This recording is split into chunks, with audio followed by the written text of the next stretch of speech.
That is not going to bother me. Feel free to sit over here. Feel free to sit over here.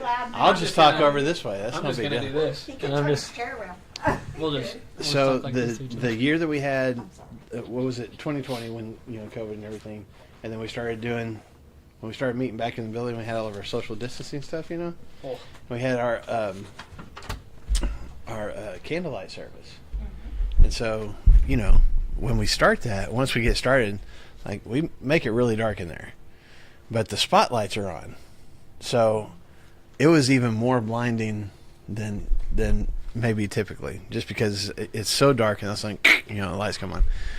Well, we had two candlelight services because we were still social distancing. We didn't want to get everybody crammed in there together. So the first one, if I'm on the stage looking out the crowd, there is nobody. When I first started, there's nobody sitting in the section on the furthest on my furthest left, because we didn't have that many seats and there wasn't anybody there. But I got the lights on and I literally can't see past the front of the stage. Like, just can't see it all. But I'm. See me making faces at you? No, I do. But I couldn't. I couldn't for that candlelight service. But I'm giving instructions. I'm welcoming everybody and giving instructions, and I keep trying to looking over to this side, because you just work the crowd. So I'm just like, talking over here, and then I talk over here, and then like halfway through, I'm like, why am I looking over this way? There's nobody here. But I'm going to pretend like there is, and I just kept looking that direction. So I'm saying all that to say, I'll do that for class today. I'll just look over here like, what do you think, Sherry? And you can keep talking, but I'll keep looking over here as if you're still sitting there. Tell me how things are in the Dakota, Sherry. Tell me about. Well, now, so you mean we can make faces at you, or we can fall asleep and you won't know we're sleeping, or making faces? Oh, I know. In church. Yeah, Dude, in I can candlelight, tell you you. can sleep. No, but you can see us in church. Oh, for sure. Yeah. Oh, yeah. I see all the faces. I see the people who are sleeping. You just scan, and as you're talking, it's not like you're focusing because you're. No, but I see you it. can see. I see it. Probably too on the There are certain people who rest their eyes. regularly. There was Yeah. one, No, we rest our eyes so that Mm-hmm. but the hands aren't open. Yeah. The hands are Well, the hands kind of. I don't know. They're not. There was one kid that used to do that as soon as I walked up on stage, just we get done with the last song, as soon as I start talking, he was like, all right. He just totally like, time to settle in.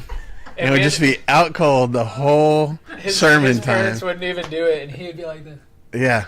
Like mouth open, you can see into his mouth from the stage. I think the worst was when we were in the old worship area, and we kept getting bigger, so we kept having to add more chairs, and we ended up putting the teens. I remember we cut the stage down and put the chairs on the side, and like we forced our teenagers to sit up at the front on the side. It makes sense. It makes sense. Well, they weren't happy about it, but they did it anyway. Yeah. Yeah. Just like Yeah. But there was a kid that brought a friend of his, first time ever to come to our church, and like during my sermon, this kid, the visitor, falls. I'm sure they stayed up all night playing video games and then came to church the next morning. But he's like head back, mouth wide open, and he's right Second there. Like row, you can't right? Like, not right see him. He's just right there, and I'm trying to walk over to the other side of the stage so it doesn't, like, people don't keep looking around to see him. But then he starts doing the, like, it's noisy. And his buddy's even, like, elbowing it, and it's not working. It's not, he's still, he was out cold. Which makes you feel really good as a speaker when people are, like, full-on snoring during your presentation. 8 it's hours awesome. of Super Smash Bros. We'll probably do that. Probably so. Anyway. lived in Russellville and attended Westside Church of Christ. We had an elder that as soon as he sat down and it got quiet for the services to start, he was asleep. Mm-hmm. I mean, and when we first started noticing it, we were like, I'm not sure that's an elder's responsibility. Hadn't read that under his duties. Yeah. But Yeah. He's meditating. no, what I found out later, or someone told me later, was that he had narcolepsy. Oh. So when he would sit down and it would get quiet, he was gone. Yeah. But Speaking of, When I was down in the Yeah. church, yeah, tell me about the Dakotas. there was a big long stick, and the What? elders would go by, and someone was sleeping, and Oh nudged them my with that stick, goodness. Did they hit you in the head or the I shoulder? didn't fall asleep. But I'm saying, Not in my good shoulder or wherever. wow. Like, I mean, this was years ago when they were still speaking German. No, I knew. Okay, I'm not saying anything. Like I knew back in like Revolutionary War times and times after that, that was like they had people who would do that because services would last for so long. But they had a stick on one end of it. It was a little bit. It was kind of knotted. Now the other end of it, they'd have like a squirrel's tail or some feathers or something like that, so that like for your men, they like don't, they're gonna knock you on the head. Like it's gonna be a little more forceful. And for ladies or Ladies, maybe you just tickle kids, them. yeah, they just kind of tickle their nose with but they had to reach. They just kind of tickle them with it. We weren't even allowed to talk. I know, right? Right. So embarrassing. Right. Yeah, I feel like that would draw much more attention to it. Oh But- yeah. Just, yeah.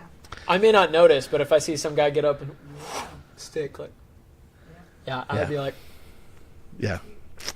Let's hold up service for just one moment while so-and-so, brother so-and-so wakes up. Well, yeah. oh, It sounds like a teacher. Sounds like a teacher. I had my dad in our little church that he preached in. Exactly. He never did it when people were asleep. But if like especially teenagers, they were acting up, he'd say something from the pulpit. I think he said something to me one time, but like he'd But I other agree with her. Deep- other people's Like kids that, is but- like I mean I just remember him being in the middle of the sermon and just like looking back, and my dad has a really deep, booming bass voice. Like young men, that's enough. And I was like, "Ugh." And I'm not even turning around. Like it wasn't me. I was like, I don't even want to see what they were doing. My belly hurts. My belly hurts. I would do that where I was. Uh-huh. And gone to sit with one of my daughters in the teen Mhm. area when Mhm. My mom used to do that. I'm not gonna guess out loud, but I'm gonna guess that daughter's name started with an A. Actually, you'd be right. Really? Yes. That's what I would have thought. I would have thought her and Kim sitting next to each other. Just No, it was actually definitely. oh my. Yeah. You gotta love it when kids hit a certain age, they ask their parents, can I go sit with my friends? Yeah. And you say, yeah, Yes, sure, you're if you'll fine, be you're fine. If you'll be quiet. But then all of a sudden you turn around and your parents are sitting behind you and like, no, you were way over there. Yeah. Yep. Yeah. What are you doing here? Yeah. Already, you better watch out. Yeah. Stick. I had the Head sunk. I had the hand on my shoulder one time when I was sitting with the teens. Oh boy. And it was during communion, but I was sitting kind of forward, just leaning forward like this, and I feel the hand on my shoulder and like pulling me back, and just like this, and just again deep bass whisper, "That's enough." Oh, I'm in so much trouble when I get home. I did that. Don't even I breathe. did that to Lindsay one time when Uh-huh. she was talking with a friend during church, and I didn't say a word. Just walked down to where they were sitting and sat down beside her, and she told me later, when you sat down, I knew I was dead. But she never did it again. Yeah, I knew I was dead. I knew I was dead. How funny. If you know what, if you came and did that to me, like, no, I would be like, I'm dead. I'm done. This is the end. And you would- I'm in I trouble. would be dead. I'm in trouble. you would wish you Everybody would say goodbye, Brandon. Yeah. It was nice to meet you. I mean, No smarties. yeah, no smarties for me or the Stay kids. in their seats. Yeah. You did not come and go. Mhm. Once you sat down, and usually the whole family would sit there, and of course there were 6 of us kids, and you sit by age. We even got on the bus by age, Yeah. but you didn't get up and you didn't go Yeah. drink the water, you didn't do Yeah. anything. You just sat there and listened. Yep. Yeah. And then when I got as a teenager, we had to write the sermon. Mhm. Because I went to Christian school and Yeah. took it to class the next day. Yep. Of course, he couldn't read mine because I can't spell. Yeah. So he didn't know if I was listening or not. You could just make up stuff. Sin is bad. She was listening. She was listening. That's it. Sin is bad. God is I used to Sunday mornings weren't ever a problem for me. It was Sunday nights when I was late elementary, second early because I would spend all Sunday afternoon just playing, just outside, friends in the neighborhood, yeah, Oh, boy. and then go sit and as soon as the guys start, I'm trying. I'm like I'm going to stay awake this time, and my head would start nodding, and even the big church that I went to on Sunday nights, this had the wooden pews with the padded seats, and I remember one time just my head was nodding, and I just went wham, Oh. and like hit my head on the back of the pew, and like it echoed. You know what I'm saying? Like where both my parents were just like, looking down at me, and like as soon as it hit, of course, obviously I'm awake, but also like I heard how loud that was. So I'm like, wham, and I'm just kind of playing it off like, oh, look at the architecture of this. And there you go. Huh, look at this That is place. Tyson Brown, man. That is Tyson Brown to a T. Your dad's That's deep totally what I would bass do. voice, so- He didn't say anything that time. The guy, they knew I was embarrassed. My father-in-law, this was years ago, it was before I even knew them, but Edith, my husband's mother was quite a large lady. Mhm. And he was kind of a little skinny guy. And he fell asleep and he was dreaming. And he reached over and he snapped her garter belt. She went, Homer! In the church. How funny. What kind of dream was he having during church, though, man? Holy cow. He was dreaming and he just reached over and snapped it. That's hilarious. I don't remember ever falling asleep in church, but to this day, I dream that I fell asleep in church. I dream that I'm an That's a deep adult. fear. I dream that I'm an adult, and I just start out just falling asleep, and before the dream's over, I'm usually laying in the pew asleep. But I Just laid out. Yeah. How funny. And I don't know why I dreamed that, because I don't remember ever falling asleep in church. Yeah. Maybe it's wishful thinking. Maybe you wish you could I have. wished I could have. Yeah. This is the dream. Okay. I don't know if that has anything to do with First Peter, but we're going to look at First For Peter a moment today. it did. Yeah. So we're going to be in chapter 5 today. We got out of chapter 4 last week. I finished chapter 4, so we're 14 kind of in the verses home left. stretch. Almost there. And we'll just kind of see how it goes today. I really don't know how far we're going to get, because even though it is just a handful of verses, man, there's Yeah. a whole bunch of things that Peter says here that like you incorporate into sermons and devotional talks, and there's just good stuff here. Some core stuff. Talking Yeah. about elders and Yeah. So, do you want to read through the whole thing, or just what's that? Into the first section, into 5, or I don't know. You tell me. well, let's read. We can go through all of it if you want. Let's go verses 1 through. Let's do 1 through 5. 1 through 5. Yeah, because it's still talking about elders in 5, so we'll go for it. Gotcha. All right, I'll read from the ESV. So I exhort the elders among you, as a fellow elder and a witness of the sufferings of Christ, as well as a partaker in the glory that is going to be revealed. Shepherd the flock of God that is among you, exercising oversight, not under compulsion, but willingly, as God would have you, not for shameful gain, but eagerly, not domineering over those in your charge, but being examples to the flock. And when the chief shepherd appears, you'll receive the unfading crown of glory. Nice. Likewise, you who are younger, be subject to the elders. Clothe yourselves, all of you, with humility towards one another, for God opposes the proud, but gives grace to the humble. Okay, we'll just stop right there for a second. That's a lot. What are you reading out of? The English That's, Standard Version. ESV. The what? English Standard Version, ESV. Mm-hmm. Yeah, Yep. it's a little different than NIV. Yeah. So, as we've been going through this, and especially, the last few verses of chapter 5, chapter 4, Peter talked about suffering again for about the third or fourth time, maybe, at least. And just, you need to prove your faith is genuine. You need to hold on to this faith. You need to, leave the choices that you used to make, because now you're, citizens of this new kingdom. All these different concepts that he's kind of been repetitive with. And then he gets here in chapter 5, and it's like, oh, by the way, it's almost like a complete shift in train of thought. And I guess it is in a way, but I think he specifically talks to who here in these first 4 verses? The elders, okay? Elders. And so I think there's part of him that's like, all these things that I've been talking about, up to this point in this letter, I'm talking in the church about doing these things, Okay. but the way that you're going to be able to do these things more consistently is if you have leaders who are helping you do those things. So let me talk to you guys for just a second. And I think it's just more of a challenge for them. Like, Yeah. here's all these things I've been talking about dealing with suffering and submitting and, living your faith out loud and all those kinds of things. But if we don't have leaders who are living those things out, then probably the followers aren't going to live them out either. Yeah. Right? Because if those things aren't exemplified by the people that, coming to church, one thing that I like about our eldership is that they're getting up, they're praying, they're reading scripture, their families are intact. Like, we're looking at them and saying, man, they are faithfully leading. We see you guys. They're faithfully leading the congregation.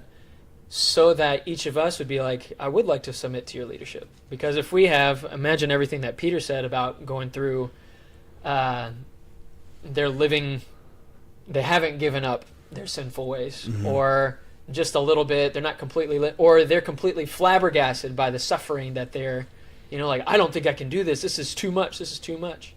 Well, the whole family, the whole flock would fall apart if you don't have somebody that's like, no, number one, I can do it and do it well. Like I can be an elder and do that well.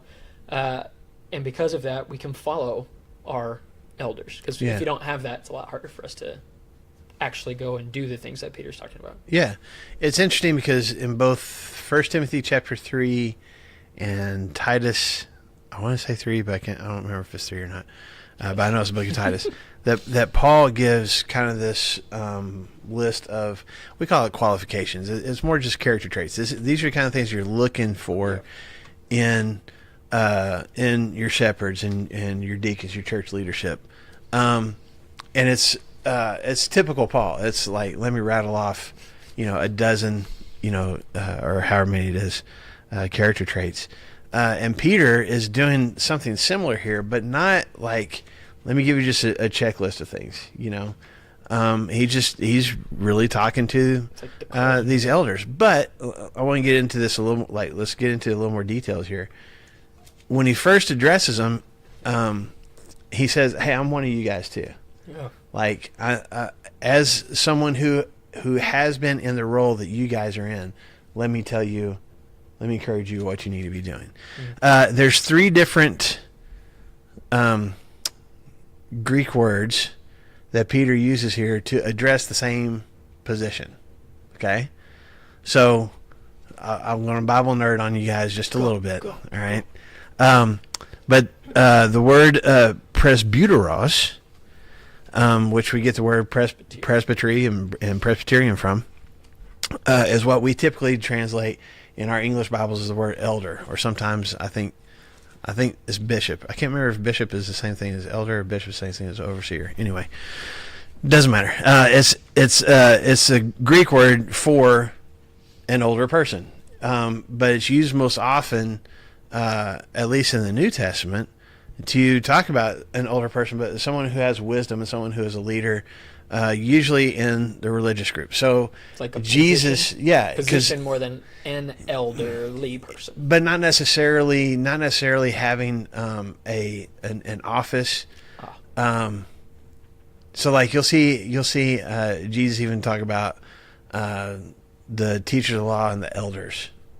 You know what I'm saying? Gotcha. Like, and you see that I think a couple times in Acts too. I think Paul says some things like that, and it's people who maybe would it's guys who would have that wisdom without necessarily having the title. Sure. Like, I'm coming to you for spiritual advice. I'm coming to you for insight. I'm coming to you for mentorship. Yeah. But you're not necessarily a rabbi. Yeah. But you've had enough life experience and you've lived a good enough life that I'm coming to you and I'm seeking your example. Does that make sense? Yeah. We're a couple of y'all in this, I forget how many of you guys were in class this past Sunday, the Ecclesiastes one? Because as we were talking, as we were talking about there's a time for everything, a season for everything, Jean Gilbert was sitting in the back, and she, very wisely, this is why I'm saying this, she was like, I understand that a lot better than I have now because of all the life that I've lived. And she's like, I get it. Like, we have to have both. We have to have a season for planting and a season for harvesting and a time to heal and time to kill. Like, and she says, I have a wonderful perspective of that. These are my words of her. Because she's been through it a lot, she's got wisdom, and she has a good husband and a wonderful, like, Christ-like upbringing. Mm-hmm. And so I think she might fit into that role. If you say, like, yeah, out of that class, I'd be like, yeah, I respect Jean and the things that she has to say. Right. Even if she doesn't have a role of elder. Yeah. Right. Right. And that's, even in the Greek and Roman culture, there was this concept of just, we say now, respect your elders. Were you talking about necessarily someone who has an office, has a title in the church? No, it's just an older person who has wisdom. So that's what that word means, even though that is what we call, at least in our Church of Christ, we call, those leaders, elders. We give them that title. But that's where that word comes from. And it's wisdom because of age, and it's wisdom because of life experience. And that's when you see elder in your English Bibles right here, that's one of the words that he uses, okay? But he uses another word, and the Greek word is episkopos, which is where we get the word Episcopalian from. Sensing a theme. And that that word literally means an overseer. And this is the word that Paul uses in 1 Timothy 3, talking about people who oversee the church. But when you see elder or overseer, when you see those two Greek words in the New Testament, they're almost interchangeable. Like there's no, it's not like, okay, we're going to talk about them as elders in this situation, but over here we're going to talk. It's almost like it's the same word. You know, it's kind of like we call our elders, but we also call them shepherds. You know, like it's just an interchangeable word. Okay, but the word literally means to look intently on or look intently over. Like I am watching. It's the watchdog. You know, looking over the sheep. I'm paying attention. I'm watching what's happening. I know I have some things that need protection or need help, and I'm not distracted. I'm watching over that. Does that make sense? Which is, you know, the role of an elder. That's the role of those kind of leaders in the church. Is that, I was just wondering, what we talked about last week, is that same word for the meddler? Remember how he said, like, it's somebody Some people that's, get like, into other coming- people's business. It's not the Yeah, same word. It's not the same word. It's not the same word. Okay. because this What is was that? literally about oversight. This is, I am watching. This is not saying I am not- jumping into your business. Okay. I'm just paying attention. And I think it's used more like I'm not going to allow. I'm going to pay attention to the wolf that's coming in to steal the sheep. I'm going to pay attention to false doctrine. I'm going to pay attention to how hatred or gossip might be creeping in. I'm going to be watching for those things and doing something about it when that happens. I'm not going to interject myself into your personal business. That's the meddler. This is an overseer. I am watching over everything.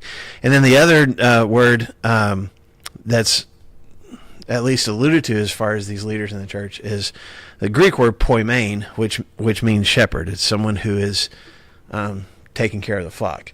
And what's interesting, I mean, and we understand that concept, you know. I mean, you got David and Abraham, you got all these different shepherds throughout Scripture. Jesus calls himself the shepherd in John chapter 10. And we kind of understand that concept. What's interesting is Peter uses all three of those words in this paragraph. You know, there's a desire on his part to kind of hit like whatever your view of the eldership, the church leadership is. Here, like Gonna apply. you have these different. You have this position, but there's different aspects of it. You are in this position because you have wisdom. That doesn't necessarily mean you're an old man, but you're not a young guy, and you're not a rookie to the Christian faith. You've been a part of this for a while. And Peter's writing to churches that are probably, 20 to 30 years old at this point. So it's not like even some of these leaders had necessarily been Christians for, the bulk of their lives, but they've been Christians long enough and have had enough of life experience to be wise and to be good teachers and to be sources of information and help and those kind of things. You'd hope you glean some wisdom after 30 years of watching after a church. Yeah. And then so that's what he says first off to the elders among you, to these older guys with more seasoned faith. He says, I appeal to you as a fellow elder because, I mean, Peter helped start the church, right? I mean, I know it belongs to Jesus and everything, but it's Peter's one of the first apostles. Peter's the one that preached the first sermon. Peter's been the one, if you go back to the book of Acts, he was kind of spearheading a lot of the growth and the message of and the leadership of the church. But he's not bragging about that here. You know what I'm saying? He's not. He says to the elders of the church. He could say, let me interrupt myself. He could say to the elders of the church, I as the main apostle, the main The dude, best elder. I'm going to tell you this. And he doesn't say that. He says, I'm with you. I know what it's like to have. I've had a lot of life experience. I've had a lot of faith experience. You guys have too. So let me challenge you guys, since we're in the same boat. We're on the same level. There's some humility here on Peter's part, is what I'm saying. And I'm not I don't mean this in an antagonistic way. For like Paul had to defend himself Yes. to churches sometimes, and almost say, "Yeah, I'm on the same level as Peter." I mean, y'all love Peter; he's this awesome guy and great, but I'm an apostle too. I've been given a message by God too, and it would be easy, I think, for Peter to kind of be like, "Yeah, I am the main apostle. I am the guy. I'm the main one." And yeah, and I'm the rock. standard that everybody else is compared to. Y'all are pebbles, though. Yeah. Like, I'm the rock, but you're like the pebbles. But he doesn't. He's like, "Hey, I'm like you guys.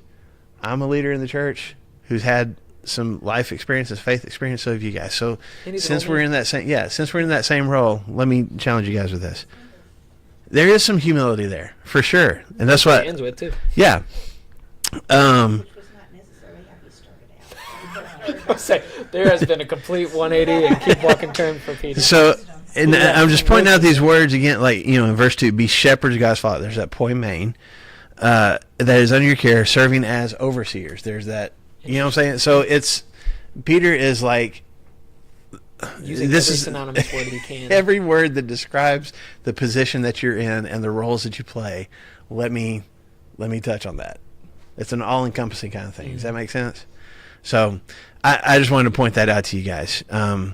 That when we're looking at what Peter says here to these shepherds, to these elders, it's something for all time, for all cultures. If you find yourself in this leadership position in this church, here's what you need to do. For whatever that's I'm here worth. for that. Okay. Okay. Go ahead. Specifically for the men? Yes. Or was it just for the church? This specifically for back in this time, we don't have any. I shouldn't say there weren't. We don't have any record of there being any females serving as elders in the church, and even with this word, I don't remember about presbyterios, but episkopos.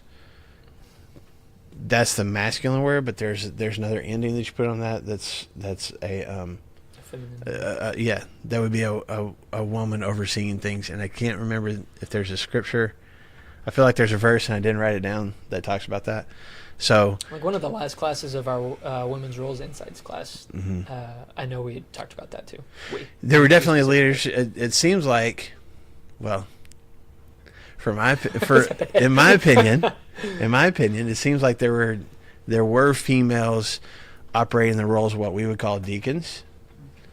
And then there's one woman that Paul seems to refer to in Romans 16 as an apostle. Now we can get into the whole like translation, non-translation of that, but when it comes to the eldership, there doesn't seem to be anything in Scripture that seems to indicate that there were women in those roles.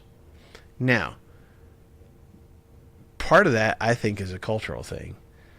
Especially when you talk about the elders, that's a Jewish thing.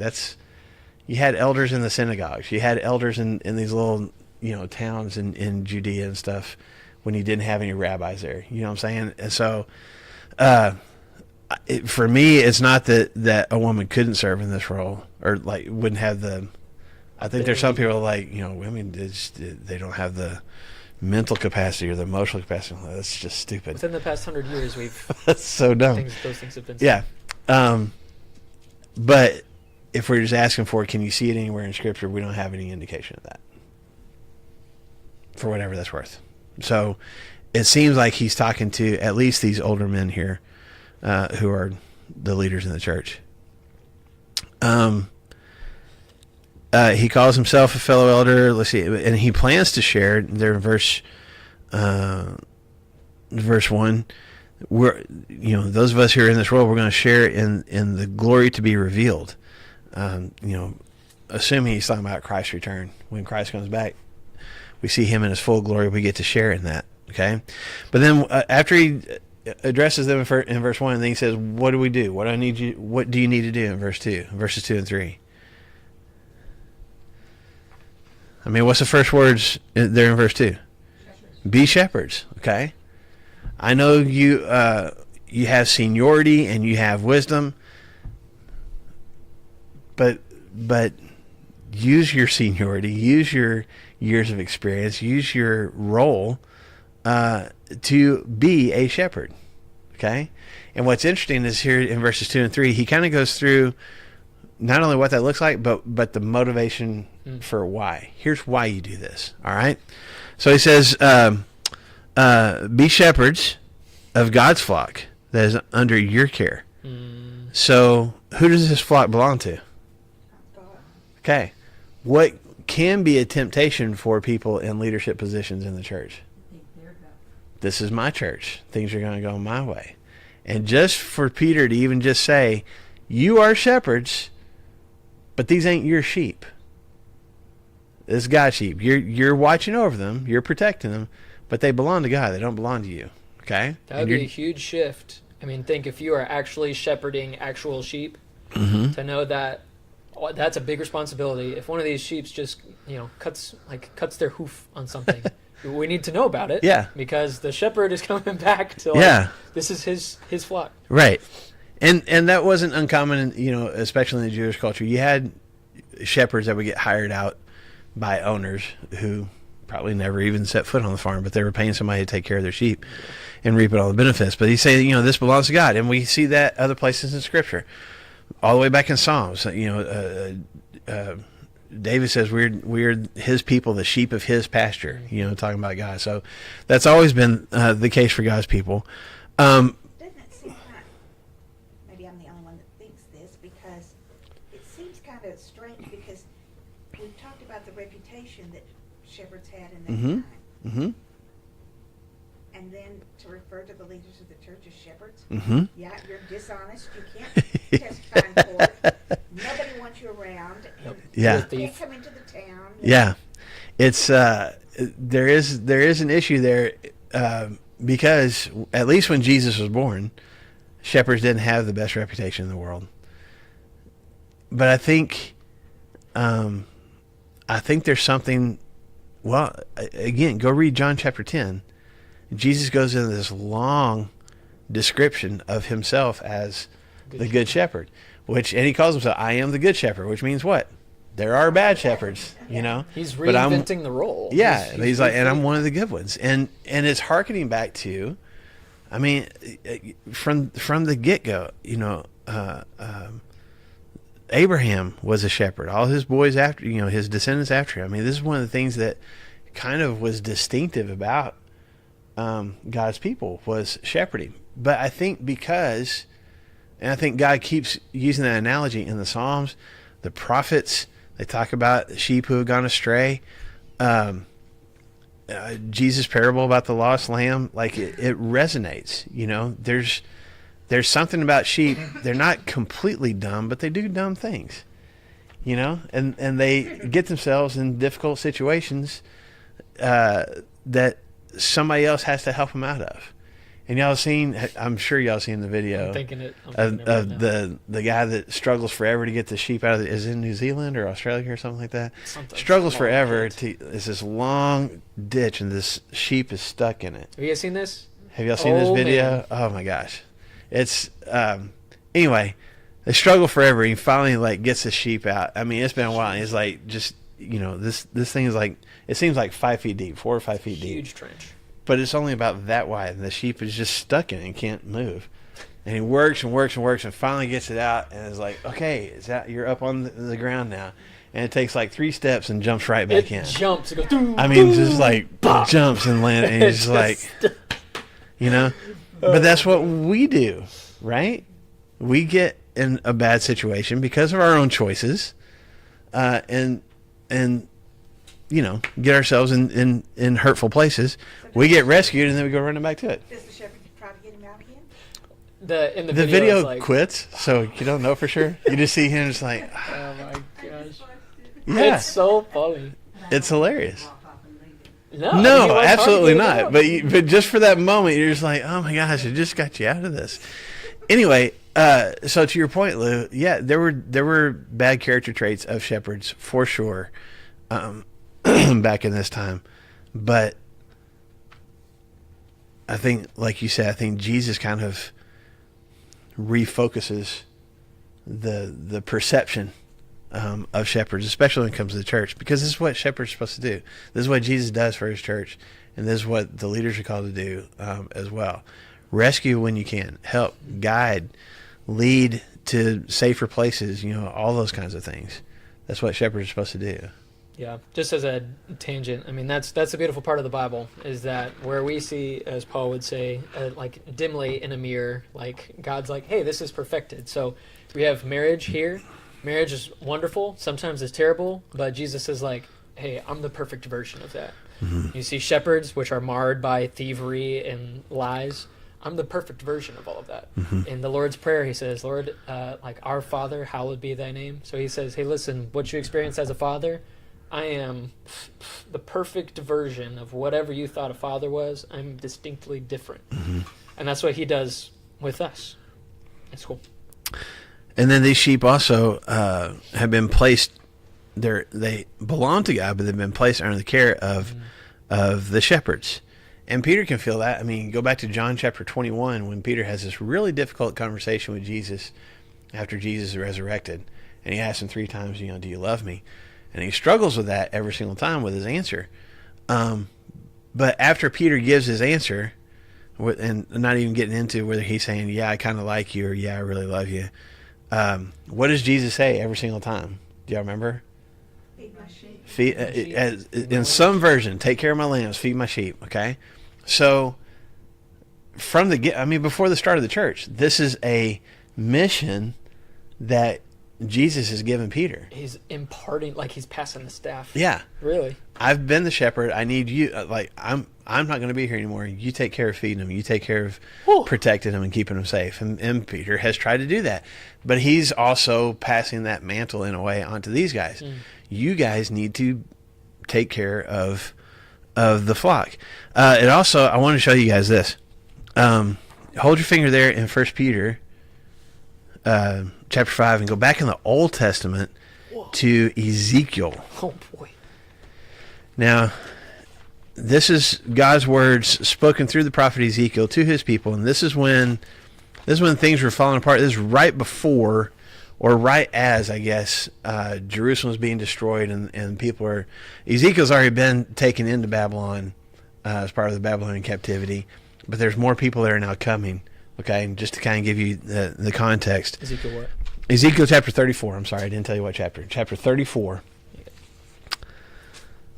Here's what Ezekiel says. The word of the Lord came to me, son of man, prophesy against the shepherds of Israel. Shepherds meaning shepherds, or shepherds meaning? Yeah, shepherds? you're like, oh, the shepherds? But he's not. We're going to find out he's not. What do you have?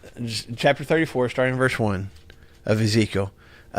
He's really talking to the leaders, the people who, not just the king, but the priests, the teachers, the people who should Should been be shepherding. taking care of God's people. Prophesy against the shepherds of Israel, prophesy and say to them, this is what the sovereign Lord says, woe to the shepherds of Israel who only take care of themselves. Should not shepherds take care of the flock? Now, starting here in verse 3, just look at the negative character traits of these shepherds, okay? You eat the curds, clothe yourselves with the wool, and slaughter the choice animals, but you do not take care of the flock. You have not strengthened the weak, or healed the sick, or bound up the injured. You have not brought back the strays, or searched for the lost. You have ruled them harshly and brutally. So they were scattered because there was no shepherd. And when they were scattered, they became food for all the wild animals. My sheep wandered over all the mountains and on every high hill. They were scattered over the whole earth, and no one searched or looked for them. Now, No thanks. now, obviously, he's talking in the context of what's going on with his people, Judah. Yeah, and why they were going into exile, why this destruction had taken place, and one of the main reasons, God's angry with all of his people, but he's specifically like, hey, you leaders should have done better. You only took good stuff from the people that you were overseeing and didn't do anything to help them. And when they got hurt, when they got injured, when they were going down the wrong path, you didn't do anything about it. So the reason I bring that up is think about that in the context of church shepherds. What kind of church culture do you have if you have shepherds who are treating people harshly, who are not binding the injured and mending the sick, and when people are making hurtful choices, or walking away from their faith, they're not doing something about that? What's going to happen to a church like that? I'd find a different church. Right. The It's not going to be flocks healthy. of It's going to fall apart. Okay. So I know that's not what Peter describes here, but I'm saying when he talks about shepherds and he says, be shepherds of God's flock, I think, Peter would have known this prophecy. He grew up as a Jewish kid. He would have at least heard it a few times. And I think even though he doesn't talk about the negative character traits, I think that's in the back of his mind. We know what good shepherds look like. And remember, God's even described what not good shepherds look like too. Let's be the good shepherds. And I mean, at least to me, that works super well going into the second part of verse 2, because it says, hey, not because you must, or some of us say feel compelled to, but because you're willing, as God wants you to be. Because if that calling as a shepherd, as a leader and stuff, I mean, that's a really big thing. And if you fail at that, I mean, you have a responsibility as a shepherd to take care of the flock. And if you're not doing that, well, not because you must, but because you're willing. It's like, okay, you see the heavy standard that we have. And if you can't live up to that, and people are trying to force you into that position, you're like, yeah, lead. But if you can't live up to that, just step out. Step out from that. Do it because you're willing, just like God wants you to be. And we can, stop as much as we need, but he just keeps going. No, there's keep going. There's three different things. Yeah. He's like, not because of this, but because of this. Yeah. Not because of this, because of this. So go ahead. Because, going back to the Ezekiel stuff, not pursuing dishonest gain, but eager to serve. Because these guys in Ezekiel, they're like, yeah, I want the accolades of leading the flock. I want the good stuff, the curds, the the things he said. I want all that stuff. But just whatever happens to the flock happens as long as I get the good stuff. But instead be eager to serve, not lording it over those entrusted to you, but being examples to the flock. Not saying like, oh, but you are but sheep, and I am the shepherd of it. Yeah. I think all of that, just like you said, is kind of going back to we know what that looks like. And that's not going to be a part of your church, is what Peter says. Yeah. Right? I'm going to keep going. No, I'm echoing everything you just said. Shepherds don't need to shepherd because they feel like they have to. Yeah. I want to do this. I care about the flock. I want good things for this church. I'm not doing this out of compulsion. The dishonest gain, I was like, well, how, at least our shepherds, they don't get paid. I don't I was kind of struggling. What kind of dishonest gain do shepherds get in churches? But different churches do things different ways, and I like what you brought up. Is like it may not even be money as much as just I want the accolades, and I want the prestige. Yeah, that's a good word. I want people to know that I am a shepherd. Yeah, because in the end he talks about humility, because I think that has to do with pride. Yeah, I do want all of that stuff. Sorry, just keep going. Yeah, no, just the lording it over them. Again, this is something that Jesus himself talked about, but this lording over, that the Greek word there is exercising decisive control over. You have to do what I say. I have full jurisdiction over you. That's what that phrase. That's what that phrase means. I'm making you do something because of my title, because I have the ability to, because I can. Which, it's interesting because I don't think it's in conflict at all. I think it works because the shepherd is the one that is in charge of the flock and the one that opens the doors and leads them to the pastures and makes sure that they're fed and all of that stuff. It does all those things. So he does have control. But at the same time, if he's not worthy of that role because of his dishonesty, if he is lording it over and like, no, if you attend this church, then you're going to do things. I don't want to. Sir, I'm gone. I don't want to be a part of a I'm church like leaving, that. man, because we're supposed to be. These leaders are supposed to be leading not for dishonest gain, but honesty and actually looking after the flock and everything, and shouldn't use their positions in a space of like, yeah, no, I don't care what you think. Yeah.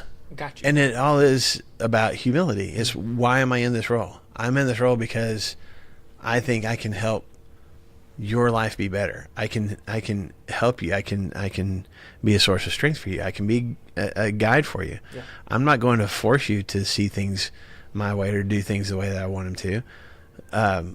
But I'm going to try to set some guidelines for you and help keep you out of trouble. But Jesus even talked about lording it over to his apostles in Mark chapter 10. And it's funny. I wrote down Mark chapter 10, but it's also in Matthew, maybe 22. That may not be the right chapter.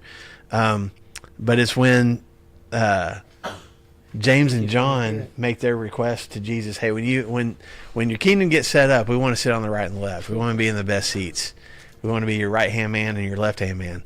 Gotta love those guys. And Jesus is like, yeah, that's okay. We're not going to do that. But it's right after that because the other 10 are ticked off, and they're ticked off at those guys for asking the question. And I've always wondered if they're mad because they asked a question or if they're mad because they didn't think to ask first. And they're like, "Dadgum, they got to him before I did." You know, I should have spoke up. But anyway, there's this argument. Encourage them to ask. Well, there's one version of it where she's the one that came and asked on their behalf. But they're still mad at them. And that's when Jesus, in that context, is like, hey, you know what? If you look around, and he calls out the Gentiles. He says, these governors and these provincial, leaders, the emperor, all these different guys that are in these leadership roles with the Gentiles, they make people do what they want them to do because they have that title. They lord it over them. I am the Lord. You are my serf. You are my servant. You will do what I say because I have a title. And he goes on to say, not so with you guys. Matter of fact, whoever wants to be the greatest among you has to do what? Be the least. Okay? That's how you become great in the kingdom. So Peter's kind of re-emphasizing that here. And I'm glad you pointed it out because there in verses 2 and 3, he's like, be shepherds, not because you have to, but because you want to. Not because it's going to benefit you, but because it's going to benefit them. Not because you want to tell everybody what to do, but because you want to help.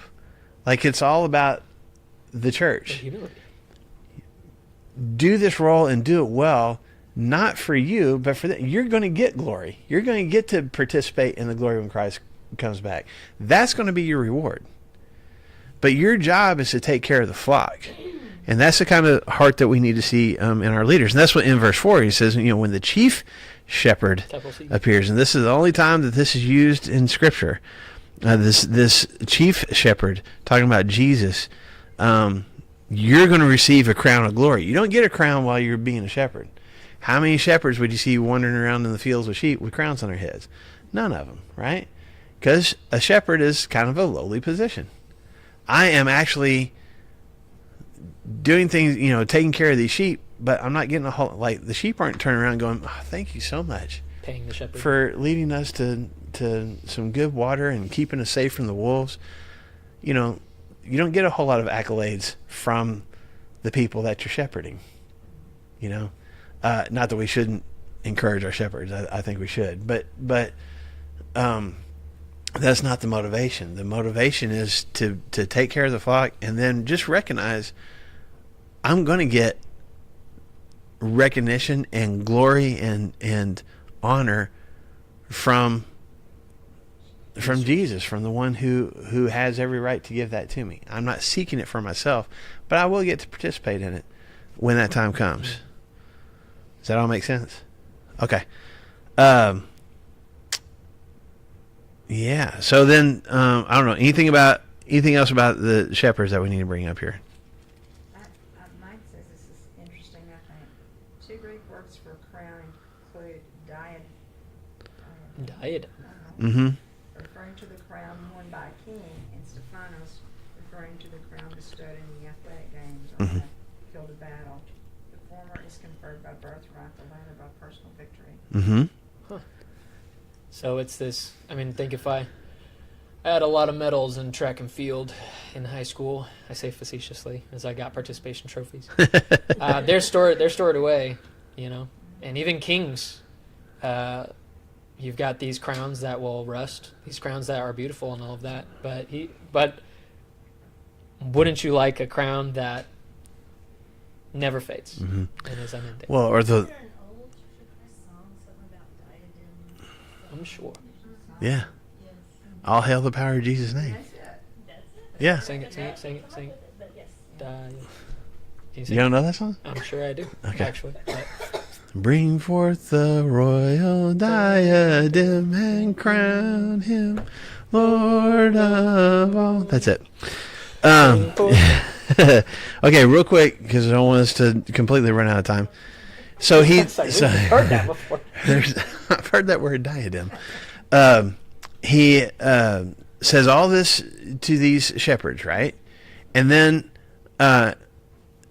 there might be a tendency, maybe, for people who in the church as they're hearing this letter read aloud and be like, "Yeah, you need to shepherd us. You need to, you know, do the. You need to be humble shepherds and all that kind of stuff." And so before, yeah. Yeah, Bring us make to it the all about throne. me. That's right. Make my life better. And so before you can say anything about that, what does he say? Who does he talk to in verse 5? Those who are younger. Okay. That's what my version says. Huh? Whippersnappers. That's what my Whippersnappers. version says. Wow, the ESV is really Just kidding. okay. I didn't know whippersnappers was Old English, but I guess anyway. This version of the NIV says young men. I think the newer version says young people, or something along those lines. In the same way, be submissive to those who are older. So, recognizing this is not an easy job these shepherds are doing, so make their job, easier on them, and submit to them. They are doing this. If they are doing this for your benefit, and they are leading their own you, and willingness, too. and not getting anything out of it, and honestly want the best for you, then do what they're asking you to do. Go Yeah. the direction that they're leading you. Shepherds worth following. Mm-hmm. So follow them. And this is not to say that if shepherds are leading in a direction that they shouldn't, that we can't say anything. It's not what Peter is saying here. But he's basically telling both the leaders and the led the same thing that he said back in chapter 2. We need to submit. You need to be humble. You need to willingly surrender yourself. It is almost like a continuation of chapter 2, because we talked about wives and husbands, slaves and masters, Mm-hmm. all that stuff. And he's like, just as shepherds are submitting to to God, Mm-hmm. so to the flock, the young men and everything are subject to those shepherds. Right. But even as And- the shepherds are Yeah. overseers, they're also serving. Yeah. And so then he goes on and kind of doubles down, because he doesn't just say, hey, you young people, submit to your elders. Who does he talk to next? Still in the same verse. Everybody. All of you Plus. do what? Clothe yourselves with humility. That is more than just like every once in a while. And this word, this was so interesting to me. This is why I want to make sure to get this in before class time is over, because there's a couple of different Greek words for the English word clothes. So I thought, well, this is really similar to what Paul says in Galatians chapter 3. Those who have been baptized into Christ have clothed themselves, or some of your translators say have put on Christ. And so I was like, oh, as clothing, that's what he's talking about. I'm clothing myself. And Paul says that, I think, also in Colossians chapter 3. I think he says there, clothe yourselves with humility. This word that we translate in our English Bibles is clothed. Does anybody else have a different word? I think it's clothed in just about all the translations. The word literally meant originally in the Greek language to tie a knot on something, to take some strings and tie a knot. And it came to refer to tying on an apron that servants, household servants would wear. Like if you're going to work in the kitchen, or if you're going to do maybe even out in the shop, you're still going to have kind of this working, apron on, and that's what he says. Clothe yourselves, like tie this apron on as a servant. Guess where else this is used is or at least the picture. I don't know if it's the exact same word, so don't quote me on that. But the picture that I see is in John chapter 13 when Jesus is with his disciples for the Last Supper. And what is it saying in verses 4 and 5? His garments, and He takes off his outer garments and he wraps a towel around his waist. Okay, so it's not like this apron kind of thing, but the creator of the universe, the Lord of Lords, the King of Kings, who John says in John chapter 13 verse 3 has all the power of the universe wrapped up in himself in that moment. What? Does what? Goes over and grabs a towel, wraps it around his waist, ties on, if I can borrow the word here, ties on this apron, ties on this towel, and goes and washes feet. And I think, I'll have to ask him one day, I think that's kind of what Peter has in mind when he says, clothe yourselves with humility. He has seen firsthand what that kind of humility looks like for the King of all kings, Shepherd of shepherds. to go around and Peter didn't even want it. I mean, when Jesus got to Peter in John chapter 13, he's like, "Oh, don't wash my feet," and Jesus going, "No, I need to do this." I think that's the picture, at least the picture that he has in mind, even if it's not the same word. It's the picture that he has in mind when he's telling all of us that are in church together, in this body together, you guys take turns wrapping that apron around and serving each other. That needs to be your heart. That needs to be your attitude for each other. Guys, you said it all, man. That's it. That's awesome. So, clothe yourselves with humility because, and he gives you a reason why. And he quotes, where's this coming from? He quotes Proverbs 3, yes. God opposes the proud, but gives grace to the humble. God has never appreciated people who lift themselves up, but God has actually lifted up those who choose to humble themselves. If we're thinking about our eldership and those that lead us here at Flagstone too, knowing that maybe Connie can attest to it, we know that they're not perfect. Chris is close, right? Close to perfection. Chris, if you're watching We this, don't you have nod it- your we head don't have it. absolutely. Can't see. We can't turn the camera around to show you the reaction. But I know many of us have been a part of lots of different churches and stuff too. But I love this too because it's like sometimes the shepherds are going to get it wrong. Sometimes the shepherds are not going to be there when we need them to be there, or are not going to say the right things, or are not going to have the advice or whatever it may be that the flock is seeking. But thankfully, if they're humble enough, they would know that about themselves and see that. And God says, okay, if humility is at the core of who each of our shepherds are and those that lead this church are, then we'll still make it. We're still gonna be okay. But if there's pride, God's gonna oppose that. Yeah. He's gonna show where the pride is. Yeah. He's gonna show favor to those that have humility. Yeah, and I think that could. I love what you said just there. I think you can even look at some churches that are struggling sometimes, and maybe nothing more than just a pride issue. People are seeking their own agendas and their own, and not just the leadership, but even the people that are in the church too. So, thank God for challenges for. Encouraging challenges, but challenges for the shepherds as a whole here. And then, again, switching gears to the whole church. All of you guys, clothe yourselves with humility. I've talked to husbands and wives. I've talked to slaves and masters. I've talked to, you guys that are under these governments that are opposing you, and you're starting to experience persecution. That was back in chapters 2 and 3. You need to submit. You need to voluntarily surrender your will to theirs.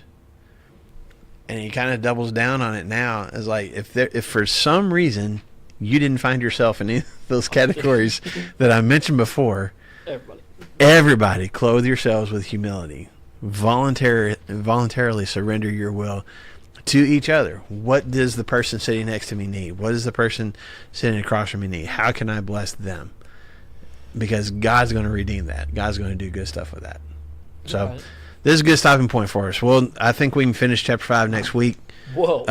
That's a bold statement. got it. I didn't think we'd get all the way through it today, but anyway, as we're wrapping up, getting ready to turn off, let me encourage you, whether you're part of Flagstone or some other church family, man, pray for your shepherds. This is not an easy job. Amen. And the ones here do an outstanding job, and just it's something that at least our guys do willingly. They don't do it out of compulsion, I don't think, and they're doing a good job. So just keep them in your prayers, and y'all stay safe.